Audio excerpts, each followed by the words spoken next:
জামায়াত ক্ষমতায় এলে নারীরা তাদের যোগ্যতা ও যথাযথ সম্মান নিয়ে কাজ করবে, সেই সাথে অতীতের যে কোনো সময়ের চেয়ে কর্মক্ষেত্রে তারা বেশি নিরাপদ থাকবে, এমন মন্তব্য করেছেন জামায়াতে ইসলামের আমির ডক্টর শফিকুর রহমান। সকালে রাজধানীর পল্টন মোড়ে জামায়াতে ইসলামীর অঙ্গ সংগঠন বাংলাদেশ শ্রমিক ফেডারেশন আয়োজিত এক শ্রমিক সমাবেশে তিনি এ কথা বলেন।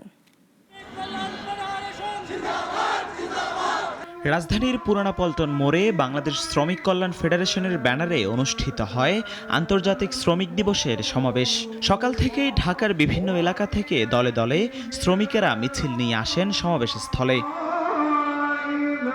শ্রমিক কল্যাণ ফেডারেশনের সভাপতি মাওলানা শামসুল ইসলামের সভাপতিত্বে সমাবেশে বক্তব্য রাখেন জামায়াতে ইসলামীর শীর্ষ নেতারা।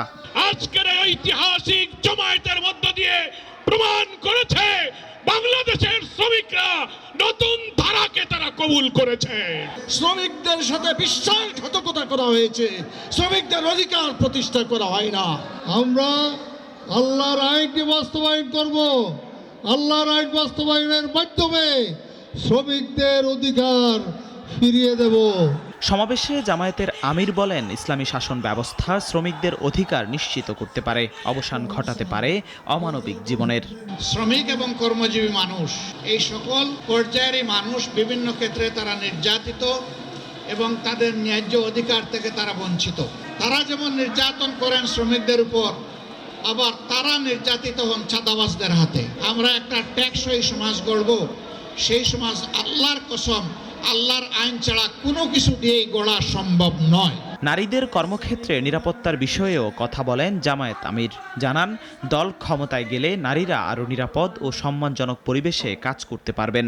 আমরা আমাদের এই বোনদেরকে নিশ্চয়তা দিচ্ছি, তারা তাদের যোগ্যতা এবং পছন্দ অনুযায়ী কর্মক্ষেত্রে কাজ করবেন। এখন তাদের কোনো সম্মান নাই, তাদের কোনো মর্যাদা নাই এবং তাদের কোনো নিরাপত্তা নাই। সেই রাষ্ট্রে ইনশাআল্লাহ তাদের মর্যাদাও আমরা কায়েম করব, তাদের নিরাপত্তাও নিশ্চিত করা হবে ইনশাআল্লাহ। সমাবেশে শ্রমিক নেতারাও অতীত সরকারের সময় বিভিন্ন নির্যাতন ও গ্রেফতারের অভিযোগ তোলেন। দাবি জানান শ্রমিক বান্ধব আইন ও স্বাস্থ্য নিরাপত্তা বিমার। জিহাদুল ইসলাম, নাগরিক, ঢাকা।